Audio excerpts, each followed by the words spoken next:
it kind of give me that motivation and say that, hey, we Malaysians can do it as well. The whole tagline Malaysia boleh. So that came into the into the picture.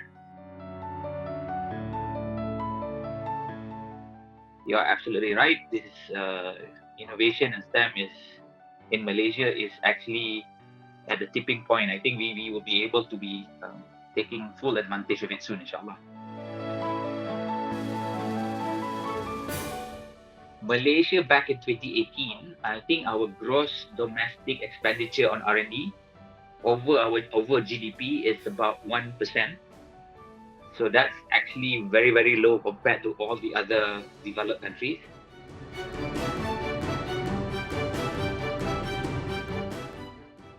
And like I also noticed that earlier you were mentioning, right, on the university sites when they were doing research, they were focusing on writing a paper, a journal, and then just intend to publish. Or probably it's just their KPI, or just to fulfill certain requirements. Hello everyone, welcome to my episode 15 of the Innovators Minutes. In today's section, we're going to have Mr. Dali, the Senior Director of Technology Transfer Office from University Technology of PETRONAS, Malaysia. He's going to be sharing with us the current or the main pain point on the innovation process in the university or the academic area, which is the gap between the industrial and also on the academic research itself. He's going to highlight some of the statistics, some of the initiatives that's been taken by the government in order to bridge the gap, and what are the initiatives has been taken by the university themselves, and what could have been done by the industry in order to bridge the gap itself. So this is very good points to be highlighted, because there's three main points where universities, governments, and the industry itself can join in or collaborate together to make this into a reality, especially the research has been done in the academic level in order to commercialize them. So if you're looking into commercializing your product, or you're looking into collaboration, then tune into this episode and listen from the expert himself. Thank you.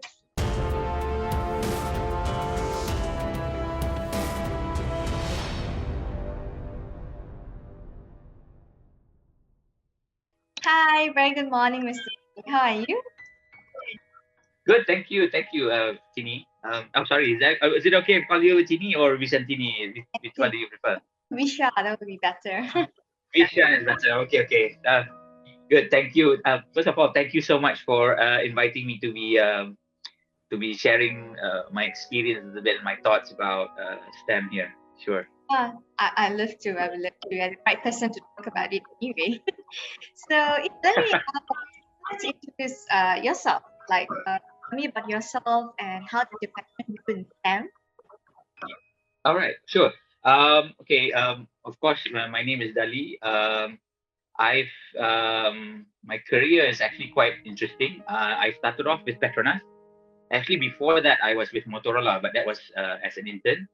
Okay. Then I was with PETRONAS, and I was blessed to be joining the Formula One team. So I was based in Switzerland, and then eventually was part of the powertrain group. And then I was in Japan, and then Austria. So I spent quite a bit of time overseas. So wow. I get to see a lot of innovative people, different cultures. For example, the Swiss, we talk about the Japanese, and you can see how different they are and how their mindset is. And what really, really kind of got me into STEM is, of course, being in F1 is the penultimate place. But what made me push myself was initially they kind of looked down on Malaysians initially, because they never thought that we could do as good as them. But when we start performing as good as them, and they were like, oh my god, you guys are good, and with that kind of encouragement and with that kind of acknowledgement, it kind of give me that motivation and say that, hey, we Malaysians can do it as well, the whole tagline Malaysia boleh.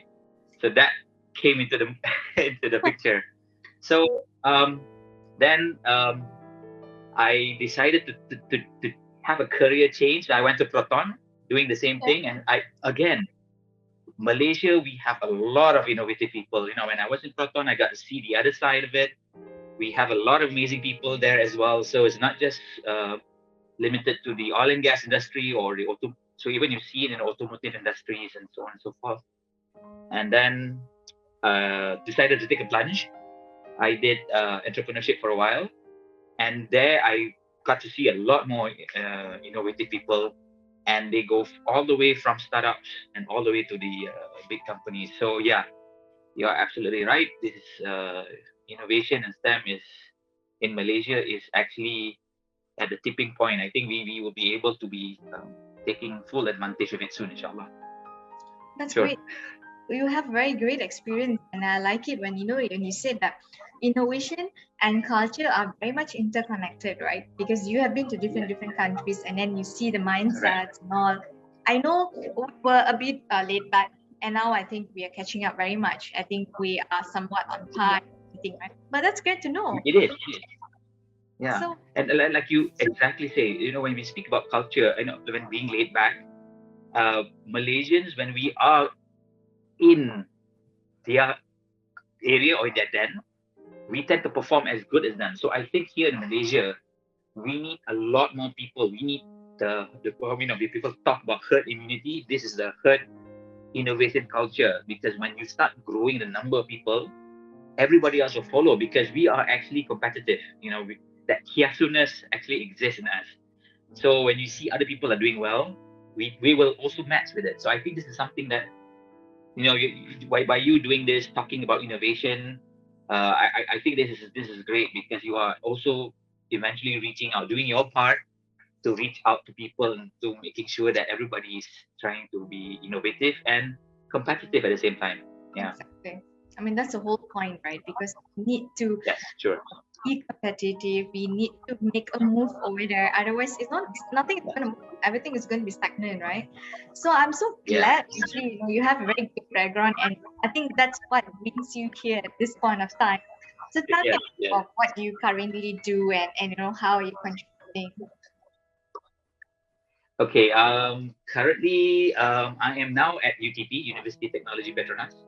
I am currently the Senior Director of Technology Transfer Office, and I was seconded by PETRONAS to help out with the monetization of IPs and commercialization at university, because UTP has been given a mandate to be financially sustainable by 2025. So this only means that we cannot rely entirely on tuition fees and whatnot. So there is a lot of emphasis into securing more opportunities, not just on R&D funds, but commercialization. And how do you take technology that are on the lower TRL, technology readiness level, and how do you bring it into commercialization? So this is where the challenge is. It's really exciting, because when you're in PETRONAS, you are very focused in oil and gas and energy side. But at university, it's like everything goes. So, and that's definitely something that I am looking forward to, and I can see a lot of amazing things there.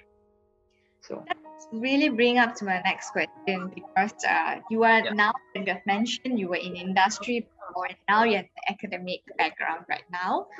So I'm sure you can see the innovations that's happening in the industrial scale and in the academic scale. Of course, we can't, their needs are some sort of different. Probably the end goals would be somewhat different. I'm not sure. But of course, any innovations you're doing, the aim is to commercialize. Anyhow, definitely that's the end goal. But I'm not sure if it's aligned between the industrial and also on the academician side of the researchers. Are the end goal on the same par, or there is a very big gap, I would say, between the industrial research and also on the academic side of research? What are your thoughts on this? Yeah, okay. It's funny you ask this question, because I actually attended a talk by Academy Science Malaysia. The CEO was talking of exactly what you are asking. Okay. Malaysia, actually, we are quite big in terms of R&D, but the focus is right now is on basic research or fundamental research, and as well as applied research. I think when we look at that, it's about 70% of our research. I think this data comes back in 2018. I think ASM showed that slide. I'm trying to pick from my recall. Yeah, I think that 70% is on basic and applied research.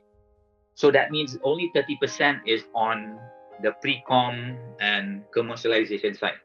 So if you look at all the other, like Korea, Singapore, Korea is a very good example. I think Korea, South Korea actually, their basic and applied research is only 30% of what they spend. Majority of what they spend is actually on the pre-com and commercialization. So it shows that the focus is more towards commercialization, more towards when you do R&D, when you start with an idea, the technology, the innovation itself, that means you begin with the end in mind. Unfortunately, I think this is something that ASM highlighted as well. A lot of our research focus on delivering papers or journals and all this. So when that is that focus, then once you do your paper, you're done. That means you completed your task, and therefore, who is going to take over from there? So it's not the same person taking it from the ideation to take it to commercialization. When you decide to say that someone else has to do it, it's not going to be the same because it's not yours. You don't have that kind of ownership. So I think I believe this is something that Ministry of Science and Technology Innovation has realized this, and that's why if you look in our RMK 12, we have made a target that we want to make it a split. That means the basic and applied research will then be now focusing about 50%. All right. Okay. Thank you. If you don't mind, I would like to share a little bit more. What I picked up from the talk by Dr. Asma too was they spoke about the gross domestic expenditure on R&D over GDP back in 2018 is about 1% roughly. So the government is now going to push that percentage under RMK 12. They want to push it to 2.5%. So this only means that the responsibility now is more towards the industry that will be having to contribute to that. So this can't be done entirely by the R&D. So there should be some form of encouragement, some form of push coming from the government.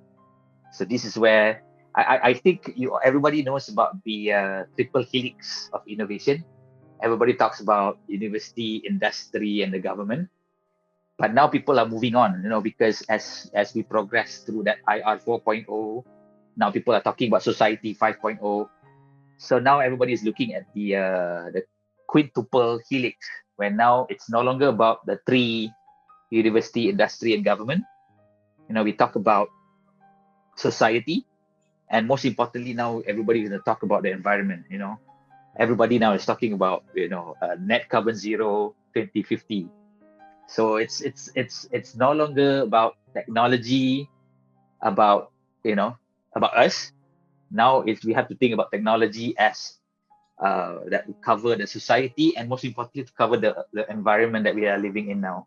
So it's quite interesting to see how the RMK 12 will kind of spur the industry to increase the number of investment in R&D, and as well as to encourage more contribution of researchers from the industry. Like I was mentioning earlier, our number of researchers doing experimental development, which is pre-com and com, is only about 30%. So how do you increase 30% to 50%? So I think those are the kind of questions that everybody has to ask. But since I have been doing commercialization for the past few years now, we all know here in Malaysia, whether it's SMEs or the bigger companies, everything is about bottom line. So when you talk about bottom line, it's always easier. I wouldn't say easier, it's always less risk for us or for the industry to use existing technology. When we talk about existing technology, that means it's always technology that's coming from outside. Yeah. So so how do we take that mindset that using existing technology from outside is easy and best, to having that mindset that we need to start to develop indigenous technology. I mean, technology that is homegrown. So that is the gap that we need to address.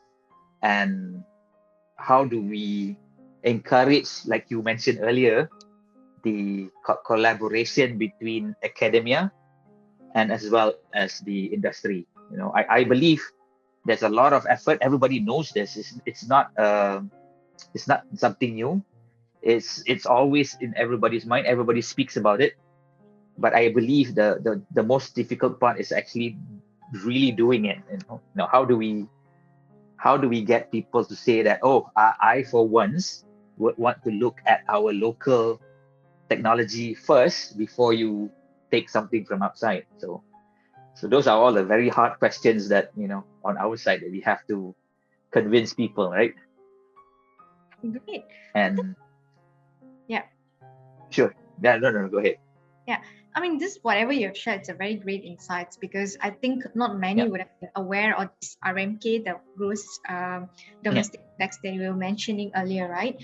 So I can see that what you have mentioned, that mostly is given some importance to this, like, they have increased the percentage and everything. That's really something that I think they have identified the gap over there. I mean, there has been a gap, and then they're trying to bridge the gap over here. And I think that's it's a very good initiative, because it's not always about the industry and it's the university. Like what you mentioned, the government also need to play some sort of roles in the sort of bridging the gap over here. And like I also noticed that earlier you were mentioning, right, on the university sites, when they were doing research, they were focusing on writing a paper, a journal, and then just intend to publish. Is this, or probably it's just their KPI, or just to fulfill certain requirements.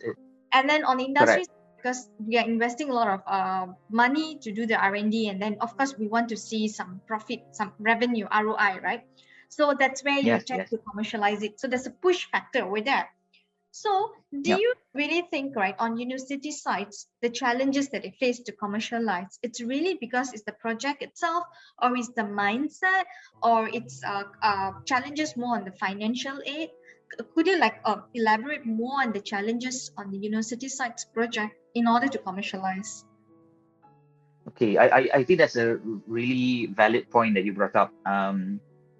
I believe there's no silver arrow or silver bullet that can answer this. It's actually a mix of factors that contributes to this. You're exactly right. As a lot of universities are focusing on ratings, how to rise in rankings, a lot of it is papers, citations. The emphasis on reputation by employers is not as high as reputation by academicians. So I think we should start to realize that in order to be sustainable, it cannot be just focusing on developing a lot of R&D, because the amount of resources or financial means to support R&D that just drops into the valley of death. It's not, there's only so much the government can pump in money, right? Because the industry wouldn't be paying for that. They don't want one that they invest in a university only for the university to publish a paper. That's not what the industry wants. So this is where that gap happens. It's getting the industry to share their pain points, to share their goals. And this is where I like what PETRONAS is doing. They developed this, what they call PETRONAS Working Backwards. Okay. So it's all about really getting to know who your persona is, who your client is. So understanding what are the goals that the client wants. What is their pain points, or that's stopping them from achieving their goals, and then what is the current behavior of the customer or the persona, in order for them to overcome that pain. By having this three in your mind or in our minds, then we come up with a solution. A lot of times, unfortunately, we tend to come up with the solution first, and then we look for the client. So sometimes you're lucky, you might get it right. But if that's why when we talk about the quintuple helix, the idea now is it's no longer about looking at what the industry wants. It's also looking at what the society wants. Because at the end of the day, the ones that will be the end clients is actually what the society wants. So understanding where the problem is, understanding what people want. I think the most key thing is if we can develop a solution that takes away the worry and the pain of a person when they go to bed, you got a good deal, because then the next day they will buy because they want to sleep well, right? I think everybody does that. So that is something that the universities should be talking a lot more with the industries, and that also means the industry needs to be more open about sharing their problems. Sometimes a lot of companies tend not to share because they feel that, oh, it is my problem, so I shouldn't be sharing it. But the only way to solve the problem is actually by having a lot more people to see it. I don't know whether you're familiar. When you write a report, when you've been focusing on the report for many weeks, and then you hand it over to your boss, the first thing he sees, hey, why you do this? There's a mistake here. But because you see it every day, you don't see the mistake. So you need someone else to look at it. So it's the same thing as innovation. So the more people look at it, the more ideas you get, the more unique the solution may become, or the more valuable the solution will become. I think that's something that the industry and the academicians needs to be having a lot more sessions to share. Yeah. So I think that's my point. Well, that's actually you actually summarize it so well with a very great example. Actually, I never really thought Thank of you. that, but you're right on that. And also, like what you've mentioned on the pain points, right? Mhm. It's I'm sure you've heard of design thinking before. So Yeah, it's a yeah, process, it's a methodology for you to come up with the ideation process and everything, right? yes, And yes, the very first step is to get to know the personas of your clients. You've got to yes, really exactly. go through that and define your problems.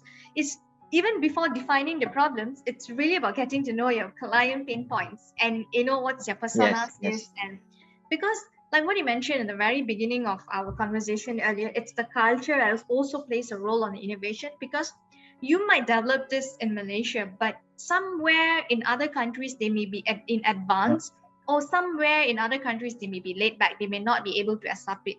And it's not only in other countries. Talk about Malaysia also, right? Some of my innovation, in fact, um, when I invented like 2 years back, nobody could relate it. Like, where can we do this? Where can we install this, right? But then now it's a yes. pain point. So and Ah, also futuristic. So if I could think about ahead in 5 years, this would be the pain point. I mean, that's really a futuristic thought. You never know. It may be successful, it may not, right?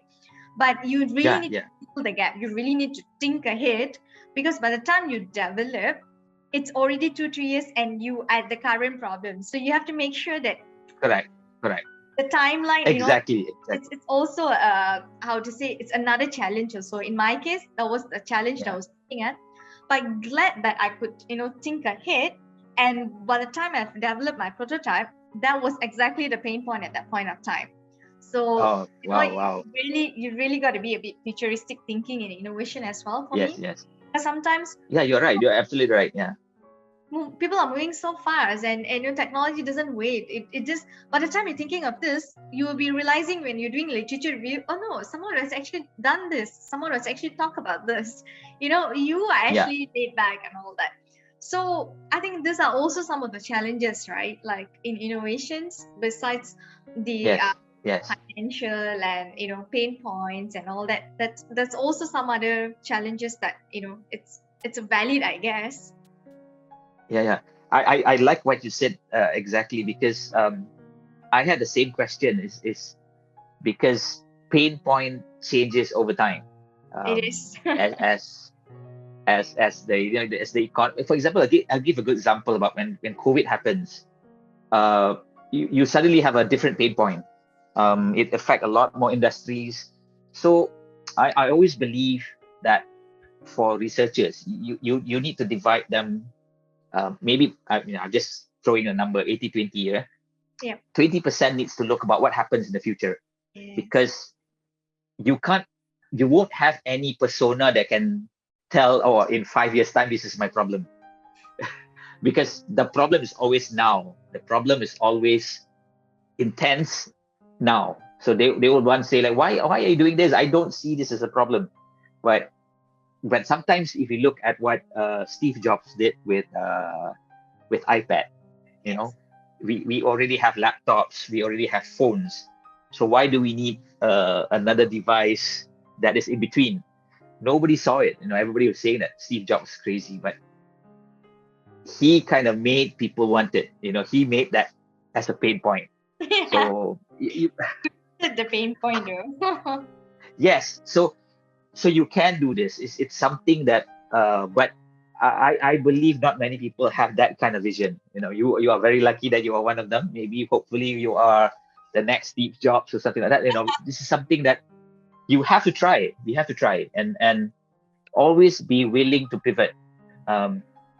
As you develop your ideas, then you will see that the pain point starts to change. You shouldn't stay with that same trajectory. You need to move according to the times. So I always believe that the idea is never say never to pivot. Pivoting is an important element of innovation. Always have your eyes and ears on the ground. Talk to people. These are all things that needs to happen. So, and like you said, it's as simple as you should share what you're doing, and then learn the narrative. I think the important thing is always share the narrative, because Yes. people always like a story. If you can tell a story about your innovation, how if you can make it if you can romanticize it, people will buy. So, which is what Steve Jobs did. Yeah. It really matters, right? Yes. So the whole idea is always making sure that you can convince people to part with their money. Yeah.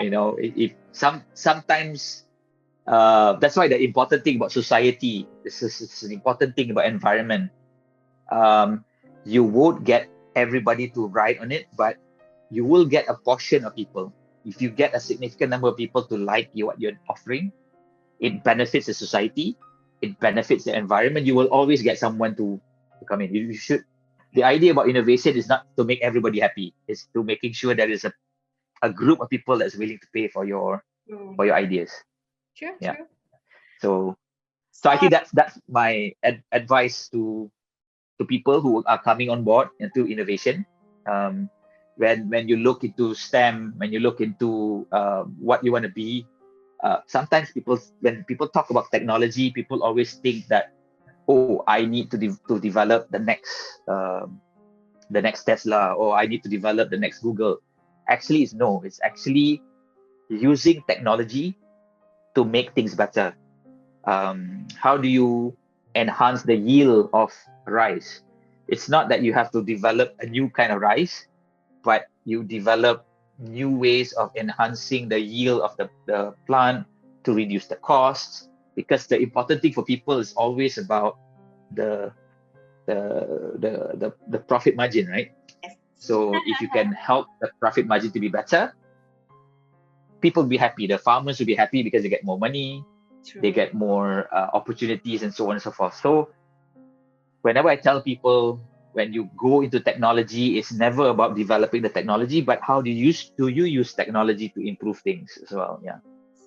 That's a very good point for the younger generations, who wants to venture into R&D, innovations and all. So yes. I just want to ask a very last question. It's UTP. Sure.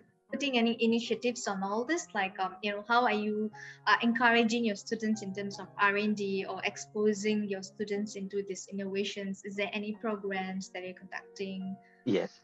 Oh, thank you for this question. I think first and foremost, if you want to encourage students or even researchers themselves, it's always about opportunities. Because nobody wants to do something and there's nothing at the end. So what I was very interested, I know it's a small number now, but it's a start. UTP has made a target that they want to produce 5% of their graduates to be entrepreneurs. So, and I was like, wow, this is a start, because when I was in college back then, it's always about finding a job. That means you look for the best company out there, and find a good job. For example, the first thing I did was I got a scholarship with Petronas and got a job with Petronas. And you never think that you want to be a businessman. You always think that, oh, I'm happy at a company. But when you are an entrepreneur, it's not about just providing for yourself. You are also providing for a lot more people under you. So the satisfaction is different, but it's not meant for everybody. I tried myself. It's very stressful, but the satisfaction is amazing, because you know that at the end of the day, you made someone else's lives better. So I always see that as a really interesting thing. And UTP is starting to encourage their students to look into this. And like I mentioned earlier, now UTP needs to be financially sustainable. It only means that now it's not about writing papers anymore. It's how do you to use the IPs that you develop? How do you find more commercial opportunities through consultancy, through technology commercialization, through partnerships in terms of coming up with startups or spin-offs and so on and so forth. So these are all really exciting things that are in the pipeline, and it cannot happen if you do not have a platform. So the thing that I was really impressed with my deputy VC, he had that vision that you cannot do things by yourself. No man is an island. So UTP cannot be successful if it's just relying on itself or with Petronas. So he developed this Nexus program, and this Nexus program is all over Southeast Asia. We are in Indonesia, we are in Philippines, we are in Indochina, and this is where we have companies, universities with the same interests joining forces, and at the end of the day trying to commercialize things. So we have at UTP, we are commercializing one of the IPs from Indonesia, one of our partners from Indonesia.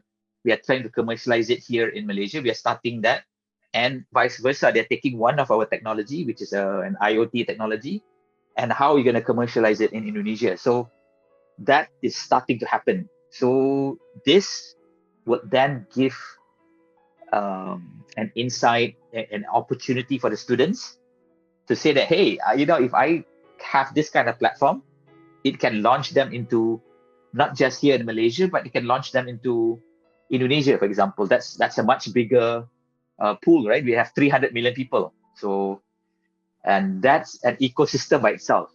So, and it's 10 times bigger than Malaysia. So this is something, a lot of interesting things happening in UTP. And, we are focusing as well with investment communities. So, That's really nice. I mean, really kudos to your team. It's a really very great initiative, to be honest, because the appreciation also matters, right, along the line when whatever you're developing. You need to get a proper recognition along the way that would actually motivate more and more.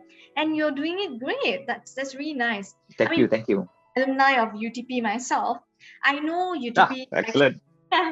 actually prepares the platform. For me, it's really what you mentioned earlier. The platform really matters. Now, of course, it's been very much far ahead of whatever you're doing now compared to those days, like 7-8 years back.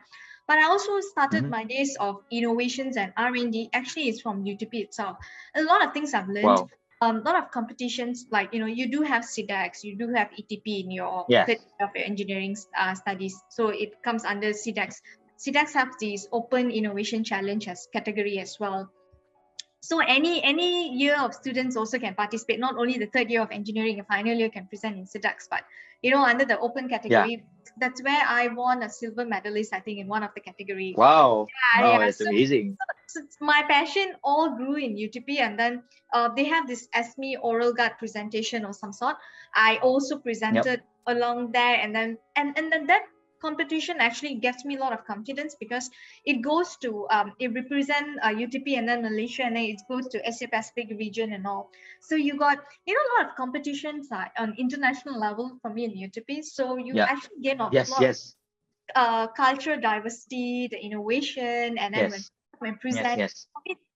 For me, it was my younger days in my first or second year. I think it was my first year I participated. Okay. And then I went to Asia Pacific region, and then I saw people from India, from Pakistan presenting their ideas. I may not be one of the top 2 to present Asia Pacific region. I think I was in the top 5. But at least I learned. I mean, it was a good platform for us to learn how other students are, presenting their ideas and how valid is their ideas, So UTP actually molded me to be who am I today, actually, to be honest. I mean, yes. Thank you so much. Yeah, for because I it's amazing your journey as well. The other thing I like about what UTP is, on top of that 5% that they have made as their KPI, they also have made a challenge that they want to make sure that all their students have 100% experience overseas, whether it's internship or whether it's volunteer work, or like you said, going outside and presenting your ideas and participating in. So this is what I find is really good in UTP. However, saying that, I think I read it somewhere. World Bank said that Malaysia is really good at it's very high in introducing innovation process. So we are always really good in encouraging people to be innovative. However, the outcome it doesn't jive. So we are very high in terms of innovation process, in terms of involvement, but when you look at the indigenous technology, we are very low. Also, we are very low in terms of, like I mentioned earlier, the gross domestic expenditure in R&D. So you have a lot of pathway, but it doesn't translate. So I think that's the secret to that. I think UTP has started to embark on it. We are not the only one. I'm sure a lot of universities are doing it as well. So it's an exciting time to be in academia now, because everybody realized this. So now it's how do you make it happen? It's not about knowing and doing, but translating it into results now. So and we really need industry to be part of this. So taking this opportunity, if anybody is listening this, from the industry, do take advantage to work with any universities. Of course, I'm going to say UTP, but any universities for that matter, because at the end of the day, you have a lot of smart people in the academia now, but help them to bridge from the ideas that they have in their mind and translate it into a product that can make your company better, or in this case, to make Malaysia a better nation. So I think that's something that I would like to put it out there and say that this is something that it's all our responsibility, together. So that's really nice. I mean, nicely you have summarized it so well. Anyway, thank you so much, Mr. Dali, for today's section. I mean, I'm grateful actually, because I myself learned a lot on the gaps, and then you get a lot of statistics, and you get a lot of to highlight over there, and how important and what are the initiatives that UTP has taken along this line, which is I'm really so grateful hopeful because a lot of initiatives has been taken, and then we are making into reality. You also pointed out on the gaps, right? Like even though World Bank mentions that Malaysia is doing a good job on the innovation process itself, but in making into reality or commercialization, I mean that's really very low turn down on that. So it's something very serious to look at. But I think you have mentioned a lot of good points. What government has been doing, what the universities has been doing, and what you actually inquire from the industry how to participate into this. So I think you covered very well. I think the audience also know exactly what they should do the next step. So they are from the industry. They should know who to look at, to who to find for. So thank you so much, Sure. Dali. It's really nice to have you today, and I learned a lot myself. Thank you. Thank you so much. Yes, thank you, Vicentini. And you can always look down in the link below to to find my contact, man. I'll put in. Just joking. Thank you. Thank you, Vision. Yeah. You have a good weekend. Thank you so much. Bye bye. All the best in your. I'm looking forward to see your work continuing in your company now.